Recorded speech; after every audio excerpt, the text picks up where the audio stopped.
Vous qui aimez l'Éternel, haïssez le mal. La religion chrétienne est une chaîne d'or qui enlace le cœur de l'homme et le rend inaccessible à la haine. L'esprit de Christ est un esprit d'amour. Partout où Christ règne, là règne aussi l'amour. Il n'est permis aux chrétiens de haïr personne. Vous avez entendu qu'il a été dit aux anciens, « Tu aimeras ton prochain et tu haïras ton ennemi. » Mais moi je vous dis, aimez vos ennemis. Faites du bien à ceux qui vous maudissent et priez pour ceux qui vous persécutent. Tel est le langage du Maître. À moins qu'il ne soit pris dans un sens unique, dans le sens que lui donnent les paroles de mon texte, le mot haïr doit être rayé du vocabulaire chrétien. Tu n'as le droit, ô disciple de Christ, de tolérer dans ton sein aucun sentiment d'inimitié, de rancune, de malice, d'aigreur ou de malveillance, envers aucune créature que la main de Dieu a formée. Tout en haïssant les péchés d'un homme, souviens-toi que tu ne dois point le haïr lui-même, mais que comme Christ a aimé les pécheurs, ainsi tu dois les aimer. Tout en détestant les fausses doctrines, souviens-toi que tu dois aimer celui qui les professe. Bien plus, tu es tenu de haïr l'hérésie par amour pour l'âme de l'hérétique, et avec l'ardent désir qu'il revienne de son égarement. Non, tu n'as le droit de haïr personne, pas même les êtres les plus dégradés et les plus avilis, pas même ceux qui irritent ton humeur, nuisent à ta fortune ou portent atteinte à ta réputation. Et pourtant la haine, on ne saurait le nier, est une puissance de l'âme humaine. Or, pour ma part, je crois fermement que toutes les puissances de nos âmes nous ont été données par le Créateur afin que nous les exercions, et qu'il n'en est aucune dont nous ne puissions faire un légitime usage. Il est possible de se mettre en colère et cependant de ne point pécher. Il est possible également d'éprouver de la haine non seulement sans offenser Dieu, mais en accomplissant un devoir positif. Oui, tu peux haïr, ô chrétien, à condition que ta haine se concentre sur un seul objet. Alors, bien loin d'être répréhensible, elle sera au contraire digne de louange. Vous qui aimez l'Éternel, haïssez le mal. Autant le vindicatif est son ennemi, autant tu peux haïr la corruption de ton cœur. Autant de cruels despotes en guerre l'un contre l'autre se haïssent mutuellement, autant tu peux abhorrer tes ennemis spirituels. Autant l'enfer est le ciel et le ciel l'enfer, autant il t'est permis de détester le mal. Cette passion de la haine, qui dans son état de nature ressemble à un lion furieux altéré de sang, tu dois la dompter et t'en rendre maître, jusqu'à ce qu'elle devienne à l'égard de tes semblables comme un noble lion qui a perdu ses instincts féroces. Mais tu peux et tu dois la laisser assouvir toute sa fureur sur le grand ennemi de l'Éternel ton Dieu, c'est-à-dire sur le péché. Montrez-moi un homme qui ne se mette jamais en colère. Cet homme, je vous l'affirme, n'est point animé d'un zèle véritable pour le Seigneur. Il est bon que nous soyons parfois en colère contre le péché. Quand nous nous trouvons en présence du vice, nous devons être irrités contre lui, quoique pleins de charité envers ceux qui le commettent. L'iniquité sous toutes ses formes doit toujours nous être odieuse. David ne s'écrie-t-il point après avoir énuméré les crimes qu'il voyait autour de lui ? Je les ai haïs d'une parfaite haine, je les tiens pour mes ennemis. Nous devons aimer nos propres ennemis, mais haïr les ennemis de Dieu. Aimer l'âme pécheresse, mais haïr son péché. Autant qu'il est en la puissance de l'homme de haïr, ainsi devons-nous haïr le mal, quel qu'il soit et sous quelque aspect qu'il se présente à nous. Ceci nous amène à observer le caractère absolu de mon texte. Il s'adresse à tous les enfants de Dieu et il embrasse non tel ou tel péché particulier, mais le mal dans son ensemble. On a dit, vous le savez, de certains prétendus dévots, qu'ils rachetaient leur propre faiblesse en condamnant sans miséricorde celle du prochain. Cela est vrai pour beaucoup de gens. Plus d'un de mes auditeurs, je n'en doute pas, considère les autres comme très coupables parce qu'ils commettent des péchés que lui-même ne se soucie pas de commettre, tandis qu'il se montre plein d'indulgence à l'endroit de ses propres défauts. Ô chrétien, souviens-toi que nul mauvais penchant, nulle habitude coupable ne doit trouver grâce devant tes yeux. Ne tends jamais au mal une main bienveillante. Ne le touche qu'avec un gantelet d'acier. Ne parle jamais de lui avec ménagement, mais hais-le partout et toujours. S'il vient à toi comme un petit renard, tiens-toi sur tes gardes.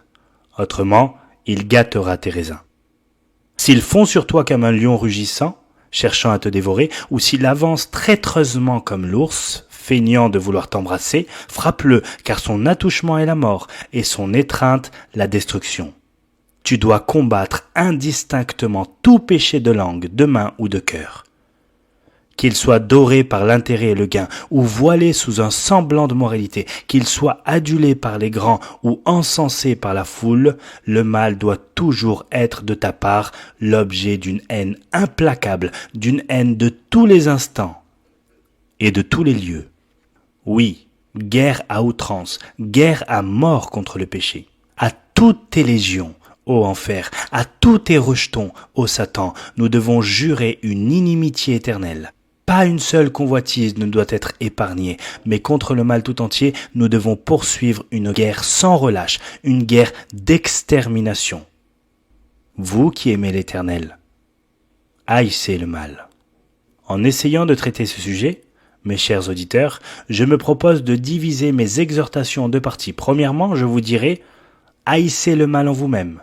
Et en second lieu, haïssez le mal chez autrui. Et d'abord, occupons-nous de ce qui nous touche de plus près. Chrétien, ai-je dit, tu dois haïr le mal en toi-même. Et en vérité, tu as de bonnes raisons pour le haïr. Des raisons bien autrement puissantes que celles dont jamais opprimé a pu se servir pour excuser sa haine contre son oppresseur. Considère quel immense préjudice le péché t'a déjà causé. Oh, quel monde de misère n'a-t-il pas créé dans ton cœur? C'est le péché qui avait plâtré tes yeux, en sorte que tu ne pouvais voir la beauté de ton Sauveur. C'est lui qui avait bouché tes oreilles, en sorte que tu ne pouvais entendre les douces invitations de Jésus. C'est le péché qui a guidé tes pas dans le sentier du mal et qui a rempli tes mains de souillure. C'est lui qui a empoisonné la source même de ta vie, qui a vicié ton cœur et l'a rendu rusé et désespérément malin par-dessus toute chose. Ô croyant, songe à ce que tu étais, alors que le péché régnait sur toi et que la grâce de Dieu ne t'avait pas encore renouvelé. Tu étais un enfant de colère comme les autres. Tu courais avec la multitude pour mal faire. Ta bouche était un sépulcre ouvert, tu flattais de ta langue, et tout ce qu'on peut dire aujourd'hui de tes semblables qui vivent loin de Dieu s'appliquait autrefois à toi. Chrétiens, mes frères en la foi, j'en appelle à votre expérience. N'est-il pas vrai que vous ne différiez en rien du reste des hommes? Mais vous avez été lavés, mais vous avez été sanctifiés, mais vous avez été justifiés au nom du Seigneur Jésus et par l'Esprit de notre Dieu. Oh, que de sujets n'avez-vous pas de haïr le mal, pour peu que vous regardiez au rocher duquel vous avez été taillés et au creux de la carrière dont vous avez été tirés. Si grands étaient les ravages que le péché avait fait dans vos âmes, que ces âmes eussent été éternellement perdues si un tout-puissant amour n'était intervenu pour les racheter. Enfants de Dieu, haïssez donc le mal. Il a été votre meurtrier, il a plongé le poignard dans votre cœur, il a mis du poison dans votre bouche, il a tout fait pour vous précipiter en enfer.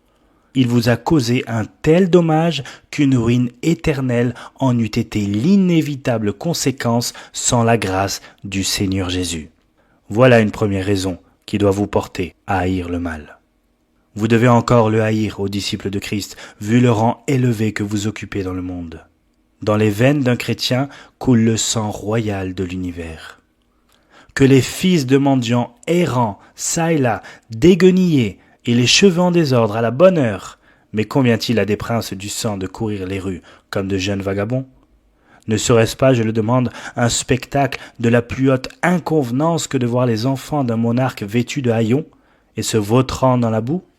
Et toi, chrétien, tu fais partie de l'aristocratie du ciel.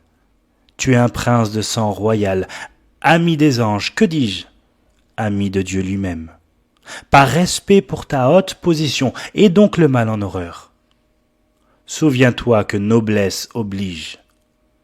Tu es un Nazaréen consacré à Dieu, mis à part pour son service. Or, Tu sais que la loi de Moïse défendait aux Nazaréens, sous peine d'être tenus pour souillés, non seulement de boire aucune liqueur faite avec du raisin, mais même de goûter à rien de tout ce que la vigne rapporte, depuis les pépins jusqu'à l'écorce. Ainsi dois-tu agir à l'égard du péché. Tu es le Nazaréen du Seigneur. C'est pourquoi, balance soigneusement le chemin de tes pieds. Évite jusqu'à l'apparence du mal. Détourne-toi de tout sentier oblique. Ce serait déroger à ta propre dignité que de marcher comme le commun des hommes. Tu n'es pas tel que les autres, tu es de plus noble race. Ta généalogie remonte en ligne directe au Fils de Dieu, car celui-là même qui est le prince de paix est ton Père de toute éternité. Je t'en conjure. Ne déshonore donc pas le nom illustre que tu portes, et conduis-toi d'une manière digne de ta royale extraction. Tu fais partie de la race élue, du peuple acquis, de la nation sainte. Comment pourrais-tu donc souiller tes vêtements dans la fange de ce monde? Vous qui aimez l'Éternel, haïssez le mal. Un autre motif qui doit porter le croyant à haïr le péché, c'est que le péché l'affaiblit. Et voulez-vous des preuves? Allez, quand vous avez commis quelque acte de désobéissance envers Dieu, allez dans votre cabinet et mettez-vous à genoux. Avant d'avoir péché, votre prière s'élevait, joyeuse et facile vers le Seigneur, et les bénédictions que vous lui demandiez descendaient sur vous, rapides comme l'éclair. Mais maintenant, vos genoux sont relâchés et vos mains sont languissantes. Votre cœur est impuissant à désirer et votre langue se refuse à exprimer les faibles désirs que vous essayez de former. Vous cherchez la face de Dieu, mais en vain. Vous gémissez, mais le ciel semble fermé à votre cri. Vous pleurez, mais vous sentez que vos larmes ne tombent point sur le sein de Dieu. Vous portez vos besoins devant le trône de grâce, mais hélas, vous les remportez avec vous. Au lieu d'être pour vous le plus excellent, le plus doux des privilèges, la prière devient un pénible devoir. Tel est le résultat du péché. De deux choses l'une, ou le péché vous fera abandonner la prière, ou la prière vous fera abandonner le péché. Jamais, non jamais ô croyant, tu ne pourras être à la fois vaillant dans la prière et vaillant dans le péché. Aussi longtemps que tu caresseras un mauvais penchant, un interdit, une convoitise quelconque, la puissance de la prière te sera ôtée. Et quand tu chercheras à t'approcher de Dieu, tes lèvres seront fermées. Il en est de même pour l'activité extérieure. Après que tu as volontairement offensé ton Père Céleste, va au milieu du monde et essaie de faire du bien. Tu n'en feras aucun, absolument aucun, te dis-je. Tu as perdu tout pouvoir d'aider les autres à se purifier, étant toi-même impur. Et quoi? Je pourrais avec des doigts souillés laver le visage de mon prochain? J'irai labourer le champ d'autrui, tandis que le mien est en jachère, et que les chardons et les ronces le couvrent? Non, c'est impossible. La première condition pour faire du bien aux autres, c'est de ne pas souffrir de mal en soi. Un pasteur peu diligent à travailler à sa propre sanctification sera toujours un pasteur peu béni dans son ministère, et un chrétien infidèle sera toujours un chrétien stérile. C'est pourquoi, mon cher auditeur, à moins que tu ne souhaites que tes nerfs ne se relâchent et que la moelle de tes os ne se dessèche au-dedans de toi, à moins que tu ne désires que la sève de ta vie spirituelle ne tarisse dans sa source, je t'en supplie, hais le péché, car le péché peut tellement te débiliter et t'affaiblir que ton âme deviendra un vrai squelette spirituel et qu'elle traînera une misérable existence au lieu de fleurir, joyeuse et prospère, dans les sentiers du Seigneur. Vous qui aimez l'Éternel, haïssez le mal. Haïssez-le encore, par la raison que si vous vous y complaisez, vous aurez à en porter la peine. Jamais Dieu ne mettra à mort ses enfants. Il a déposé pour toujours, en ce qui les concerne, l'épée de sa justice, depuis l'heure mémorable où cette épée vengeresse s'enfonça tout entière dans le sein de Jésus. Mais Dieu a une verge. Il frappe de cette verge ses enfants rebelles, tellement que parfois les oreilles leur en teintent. Le Seigneur ne sera jamais courroucé contre ses élus au point de les rejeter, mais il peut l'être assez pour qu'ils aient lieu de s'écrier « Tout est perdu ». Guéris-moi, ô Éternel, et que les os que tu as brisés se réjouissent. Ah, vous connaissez sûrement la verge du Seigneur, chrétien déchu, chrétien infidèle qui m'écoutez. Car lorsque les brebis de Christ s'enfuient loin du berger, Le berger ne les laisse point périr, mais il permet à l'épreuve et à la douleur de fondre sur elle, afin que, meurtrie et haletante, elle retourne se réfugier dans son sein. Un véritable croyant, je le répète, ne sera jamais détruit, mais il peut tomber si bas qu'il se croira lui-même aux portes de l'enfer. La vie divine ne s'éteindra jamais complètement dans son âme, mais il peut se sentir tellement brisé et défaillant qu'il saura à peine s'il respire encore. Ô chrétien, je te le dis, à moins que tu ne recherches l'affliction et le mal. Si tu veux semer de ronces ton sentier et garnir d'épines ton lit de mort, alors vis dans le péché. Mais si au contraire tu désires que ton âme habite dès ici-bas les lieux célestes et que ton cœur retentisse par avance des mélodies éternelles du paradis, alors marche jusqu'à la fin dans les voies de la sainteté. Oui, chrétiens, mes frères, dans votre propre intérêt, haïssez le mal. Mais jusqu'à présent, je ne vous ai présenté pour ainsi dire que des considérations égoïstes. Je vous ai exhorté à haïr le péché en vous signalant quelques-unes des funestes conséquences qui en résulteront pour vous. Maintenant, j'arrive à un argument d'un ordre plus relevé. Chrétiens, vous dirais-je, haïssez le mal, haïssez-le en vous-même, parce qu'il fait du mal aux autres. Et d'abord, il en fait aux enfants de Dieu. Les infidélités d'un seul croyant nuisent à tout le corps de Christ. Les douleurs les plus cruelles qui assaillent l'Église de Dieu lui sont venues de ses propres enfants. Je la vois, l'épouse de l'agneau, je la vois qui s'avance, couverte de boue et les vêtements déchirés. Ses mains sont ensanglantées et ses épaules couvertes de cicatrices. Ô Église du Dieu vivant, toi la plus belle des femmes, comment es-tu réduite à un si triste état? D'où te viennent ces blessures qui t'a fait subir ces indignes traitements? Est-ce l'incrédule qui t'a craché au visage? Est-ce l'arien qui a lacéré ta robe? Est-ce le Soquinien qui a souillé de fange la blancheur de tes vêtements? Sûrement c'est l'impie ou le profane qui a ainsi meurtri tes mains. J'entends sa réponse. Non, ces blessures m'ont été faites dans la maison de mes amis. Une secrète armure me met à l'abri des coups de mes adversaires, mais contre mes ennemis, je suis sans défense. Leurs traits pénètrent jusqu'à mon cœur. Ah, malheur à vous, prétendu chef des armées de l'Éternel, indigne pasteur des troupeaux de Christ, disciple infidèle du Rédempteur. Malheur à vous, car vous faites plus de mal à l'Église que ne lui en ont jamais fait ses ennemis déclarés. Si le christianisme n'était point une religion divine, protégée par la puissance de Dieu, sans contredit, il aurait cessé d'exister, simplement à cause des misères et des inconséquences de ceux qui se réclament de son nom. Je ne m'étonne nullement pour ma part que l'Église de Dieu ait survécu à la persécution et au martyre. Mais ce qui m'étonne, je l'avoue, c'est qu'elle ait survécu aux criantes infidélités, aux chutes scandaleuses de ses fils et de ses filles. Ô chrétiens, vous ne savez pas combien le nom de Dieu est blasphémé, combien vous affligez son corps et déshonorez son étendard lorsque vous commettez l'iniquité. Vous qui aimez l'Éternel, haïssez donc le mal. Mais ne le haïssez pas seulement par amour pour l'Église, haïssez-le aussi par amour pour les pauvres pécheurs. Hélas, qui pourrait dire combien d'âmes inconverties sont éloignées chaque année de toute pensée sérieuse par la conduite des chrétiens? Et n'avez-vous pas remarqué, mes chers auditeurs, quelle vive jouissance le monde éprouve à enregistrer les manquements de ceux qui font profession de piété?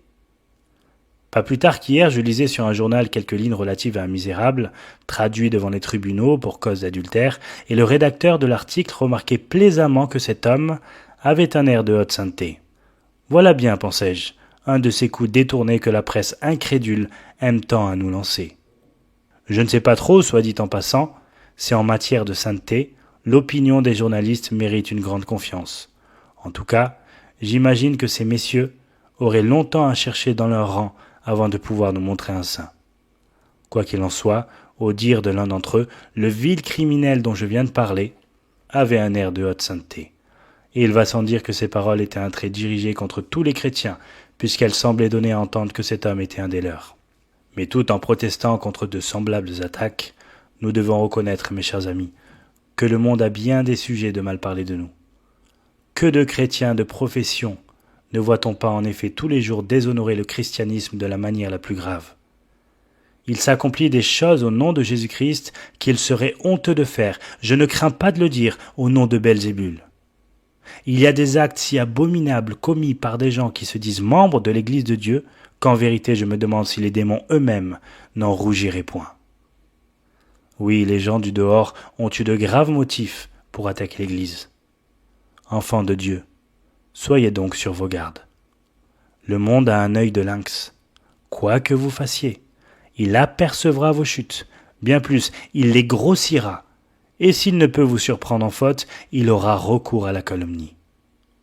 Mais puisque vous ne pouvez espérer d'échapper à sa malice, efforcez-vous du moins de ne point y donner prise. Que vos vêtements soient blancs tout temps. Marchez dans la crainte de l'Éternel, et que la prière du psalmiste devienne votre prière de chaque jour.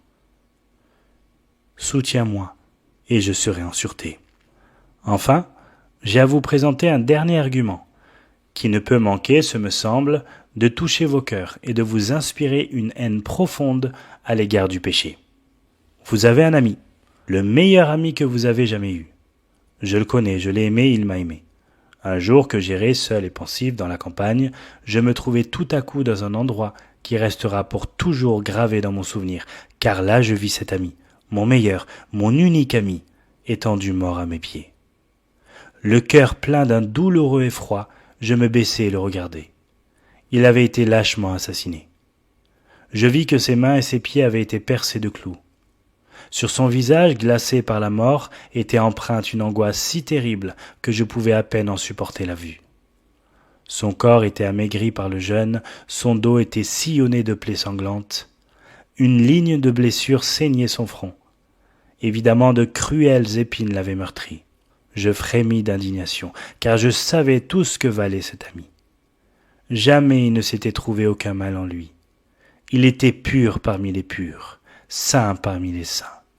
Qui donc avait osé lever la main sur lui? Il n'avait jamais nué à personne. Pendant toute sa vie, il était allé de lieu en lieu en faisant le bien.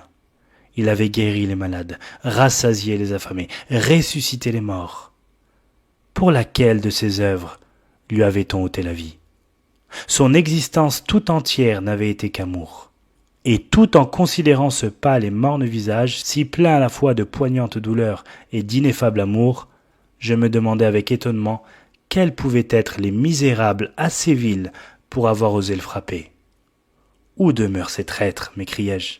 « Qui me dira où je pourrais les trouver? Où se cachent-ils les infâmes qui ont percé les mains d'un être tel que celui-là? Eussent-ils mis à mort un tyran? On aurait pu leur pardonner. Eussent-ils tué un de ces êtres dégradés qui se plongent dans le vice et l'infamie? On aurait pu avoir quelque indulgence pour leur forfait. Eussent-ils choisi pour leur victime un meurtrier, un rebelle, un conspirateur? On aurait pu dire « Enterrez son corps, justice a été faite. » Mais lorsque tu fus mis à mort, toi mon plus cher, mon unique ami, oh quel attentat, quel crime sans pareil! Où sont-ils les monstres qui ont fait couler ton sang? Que ne puis-je m'emparer d'eux et leur faire expier leur forfait? Oh quelle jalousie, quelle indignation, quelle colère je ressentais! Mais voici, comme je me penchais de nouveau sur ce corps inanimé, un bruit de pas frappe mon oreille. Étonné, je me relève, j'écoute, le même bruit se fait entendre. Plus de doute, le meurtrier est prêt. J'avançai en tâtonnant car il faisait sombre, espérant à tout moment mettre la main sur le traître. Mais chose étrange, quoique je distinguasse toujours le son des pas, de quelque côté que j'étendisse la main, je ne rencontrai que le vide. Alors la vérité se fit jour dans mon âme, mes yeux se dissillèrent, et plaçant la main sur ma propre poitrine, « Ah, je te tiens enfin !» m'écriai-je avec amertume, car je venais de découvrir, hélas, que le meurtrier était dans mon cœur, qu'il habitait les replis les plus secrets de mon être. Oh alors comme je pleurais, comme je me frappais la poitrine en contemplant les restes sanglants de mon maître et en songeant que son bourreau c'était moi, c'était mon péché. Quel remords! Quelle profonde componction n'éprouvais-je pas lorsque, agenouillé près de son corps, je chantais cette hymne plaintive. Ô Jésus, mon ami fidèle, c'est moi qui te brisais le cœur, c'est moi qui d'une main cruelle perçais la main de mon Sauveur. Vengeance, vengeance, ô vous tous qui craignez l'Éternel et qui aimez son nom, vengez-vous du péché et haïssez le mal. Et maintenant, mes chers auditeurs, je désire vous donner quelques avis relativement à cette lutte constante que le chrétien est appelé à soutenir contre le mal. Il s'agit, vous le savez, de faire mourir en nous le vieil homme et ses convoitises. Mais quels moyens employer pour atteindre ce but ? Voici le glaive de la loi. Aurons-nous recours à lui ? Hélas, les coups de Moïse seront toujours impuissants pour mettre à mort le péché. La loi et ses terreurs, bien loin d'amollir l'âme, ne font en général que l'endurcir. J'ai souvent essayé pour ma part de triompher du péché en pensant au châtiment qui en est la suite. Mais je déclare que cette considération n'a pu que très rarement m'arrêter dans la voie du mal. Je suis persuadé que les menaces de la loi, toutes formidables qu'elles sont, ne possèdent que fort peu de puissance pour dompter le cœur et le faire renoncer à ses convoitises. Il y a plus. J'affirme que trop souvent ces menaces ont pour effet de cautériser la conscience et que le pécheur finit par trouver je ne sais quelle âpre volupté à braver le châtiment. Aussi ne conseillerais-je jamais à une âme qui désire être délivrée de ses péchés de méditer continuellement sur la peine qui leur est due. Qu'elle essaie plutôt d'une autre méthode. Qu'elle aille s'asseoir au pied de la croix et qu'elle puisse, dans la contemplation du sacrifice expiatoire que Christ a accompli pour elle, une repentance selon l'Évangile. Je ne connais point d'autre remède contre le péché qu'une communion habituelle avec Jésus. Vivez avec lui, et il vous sera impossible de vivre avec le mal. Quoi ? Mon Seigneur Jésus, se pourrait-il que je me prosternasse au pied de l'arbre maudit, que je visse ton sang couler goutte à goutte pour expier mes transgressions, et qu'ensuite j'allasse de nouveau me plonger dans l'iniquité ? Hélas, oui, cela se pourrait, car il n'est aucune énormité dont une créature aussi vile que moi ne soit capable. Toutefois, s'il est un moyen par lequel je puisse arriver à surmonter les tentations, s'il est une entrave que je puisse opposer efficacement dans mon âme au courant fatal du péché, c'est de me nourrir constamment de cette pensée. Jésus a vécu, et il est mort pour moi. Un second avis que je vous donnerai est celui-ci.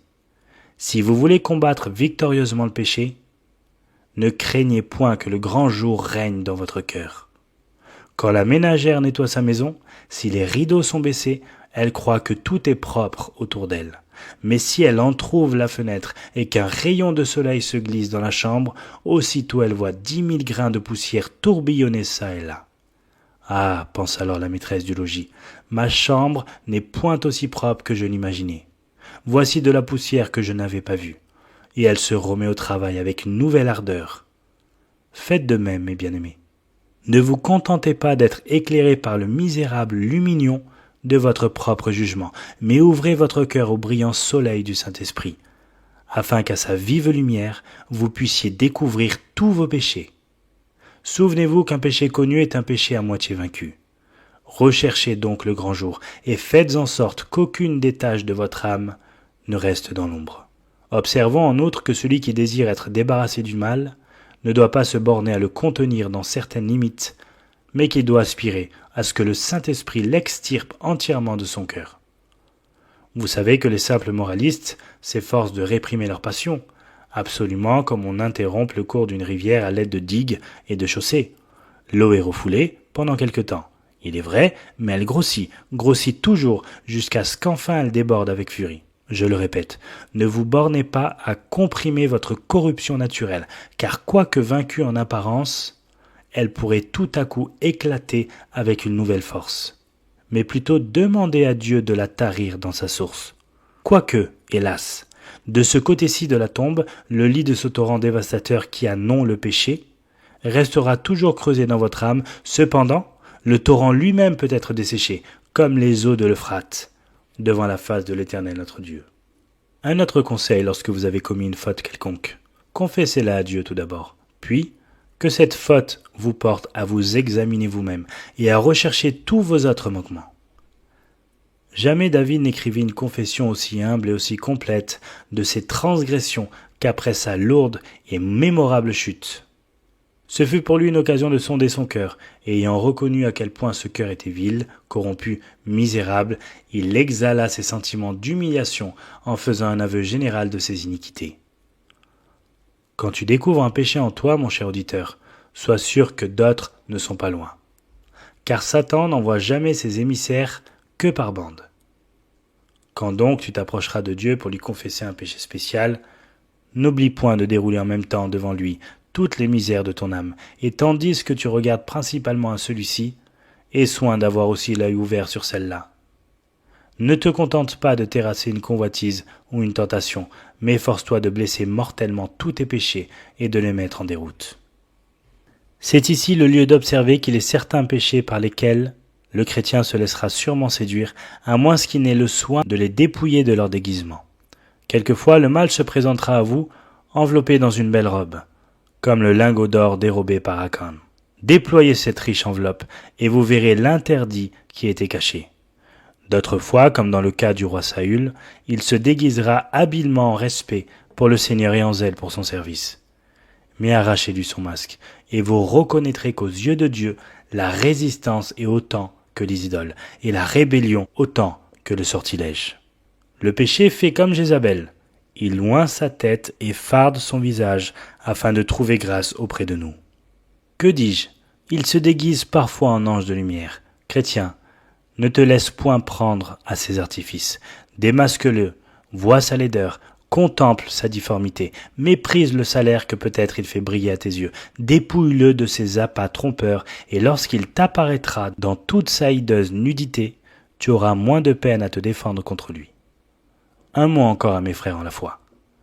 Dans vos moments de plus haute spiritualité, de plus intime communion avec Dieu, leur dirai-je, essayez de vous faire une juste idée de toute l'énormité du péché.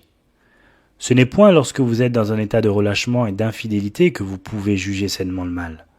Un plongeur pourrait avoir 1000 tonnes d'eau au-dessus de sa tête, qu'il n'en sentirait pas le poids, parce que l'eau l'environne, mais qu'il revienne à terre et qu'on lui mette seulement quelques seaux d'eau sur les épaules, et il en sera écrasé.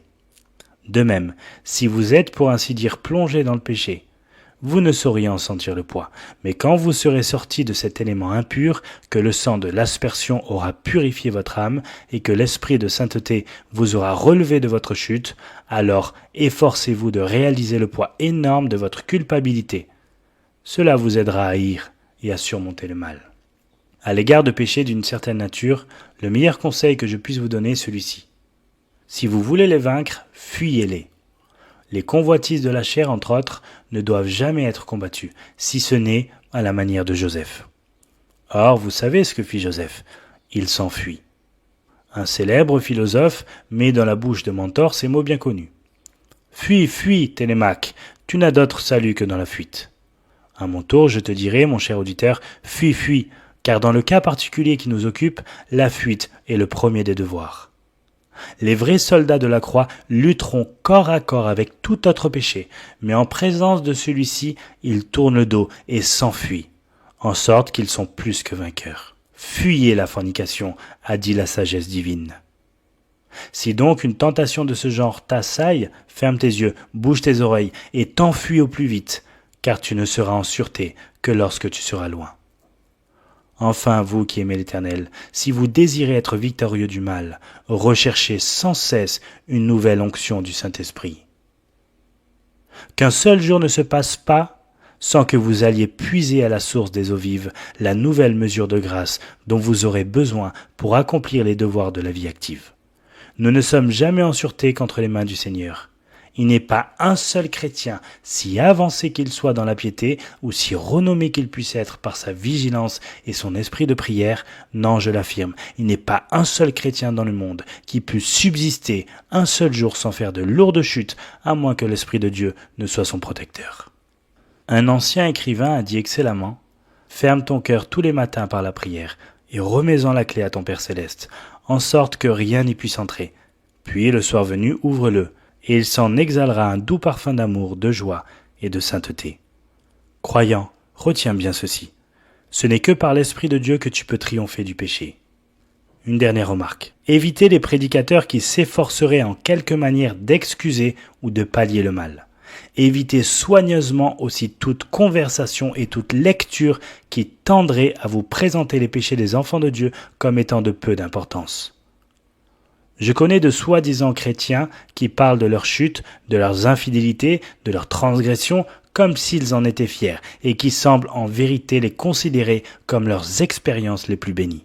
Semblable à ce chien de la fable auquel on avait mis une cloche au cou parce qu'il était dangereux et qui paraissait en tirer vanité, ces personnes s'enorgueillissent de ce qui est leur confusion. Les orties sont de trop partout, mais nulle part elles ne sont plus mal placées qu'au milieu d'un parterre. De même, le péché est odieux partout, mais nulle part autant que chez le chrétien.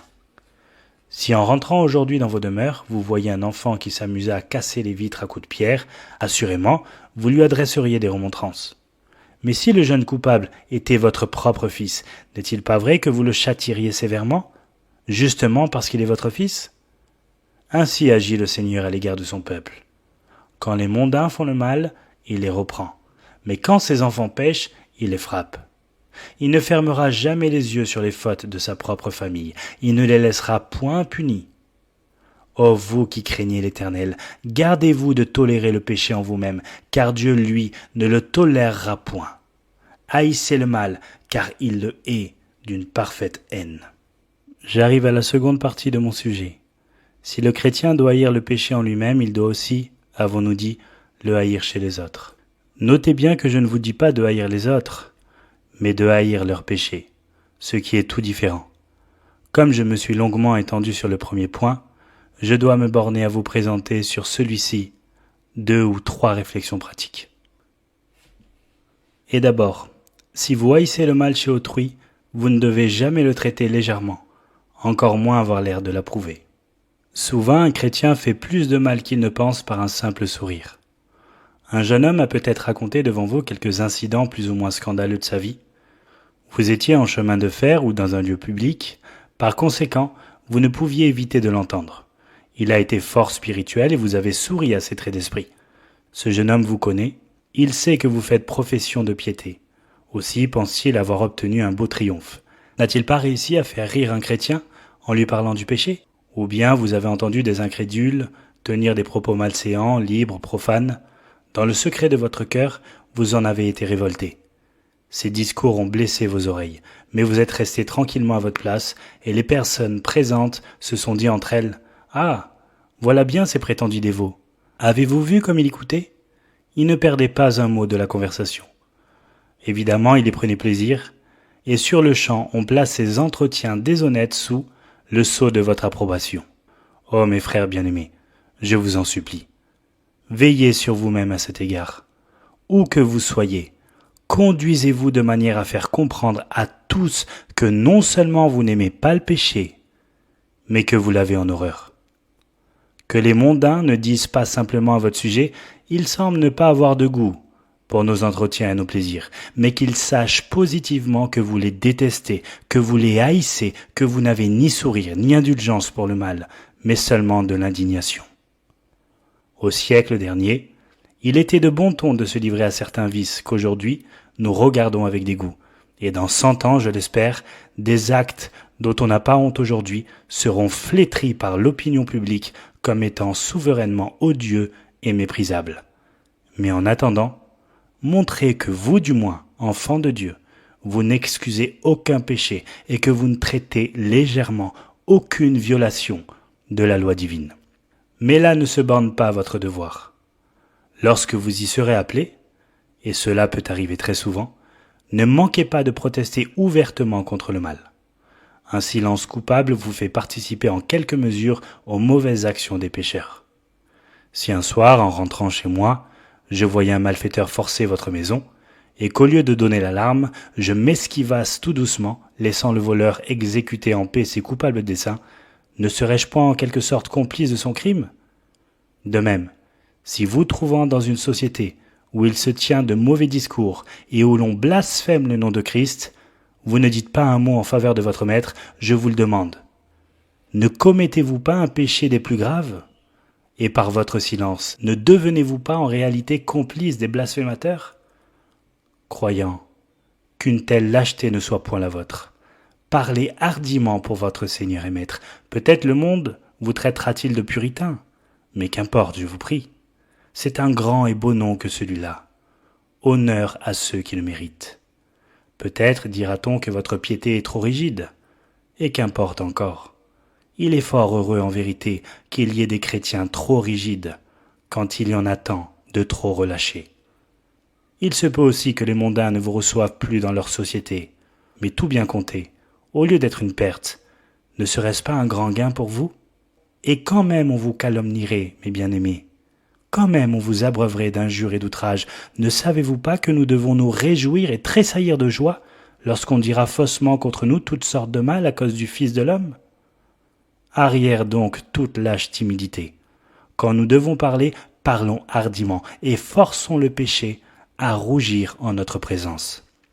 Mais cette protestation ouverte et publique ne suffit pas. Nous devons aussi, quand l'occasion s'en présente, avertir en particulier le pécheur. On m'a raconté dernièrement un fait bien digne de l'imitation de tous les chrétiens. Un homme pieux qui se trouvait dans un établissement public entendit un étranger prendre le nom de Dieu en vain.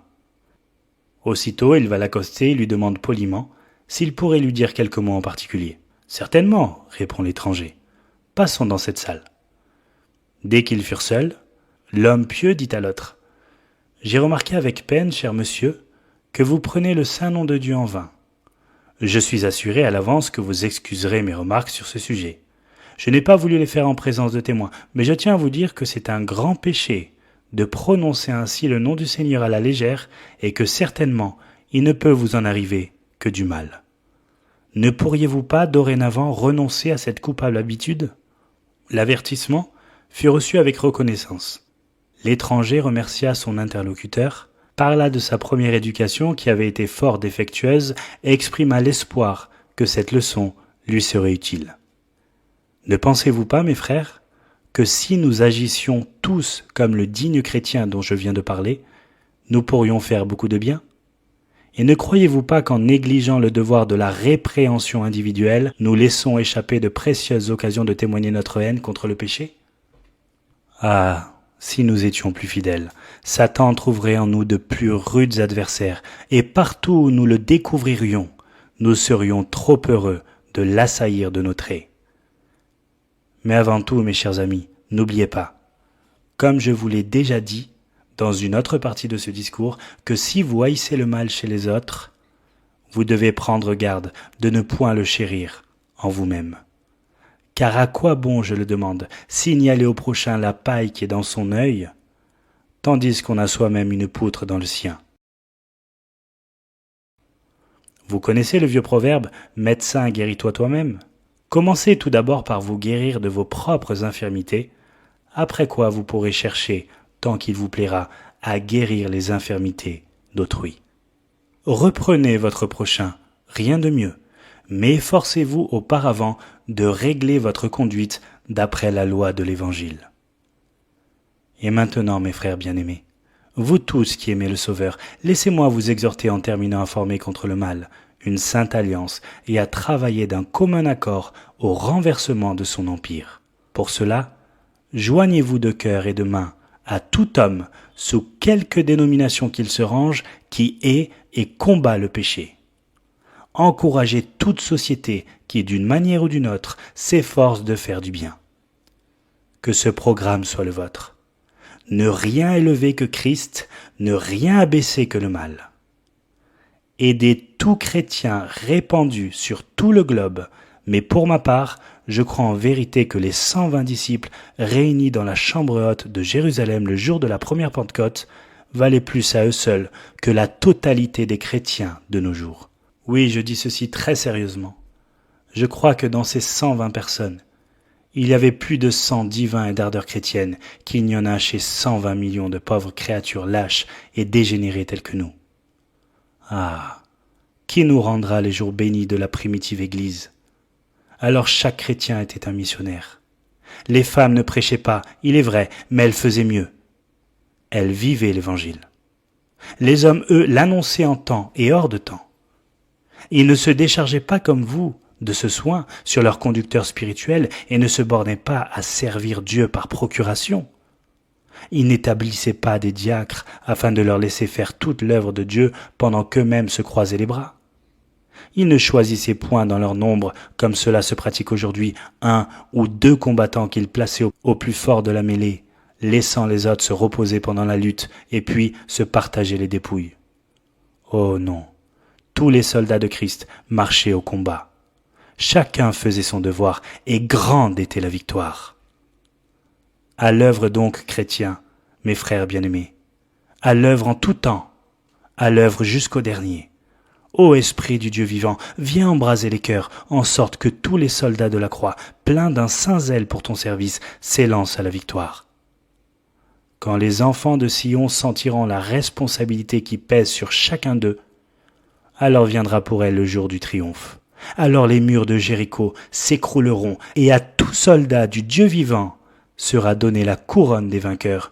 Ô vous qui aimez l'Éternel, haïssez le mal dès maintenant et à jamais.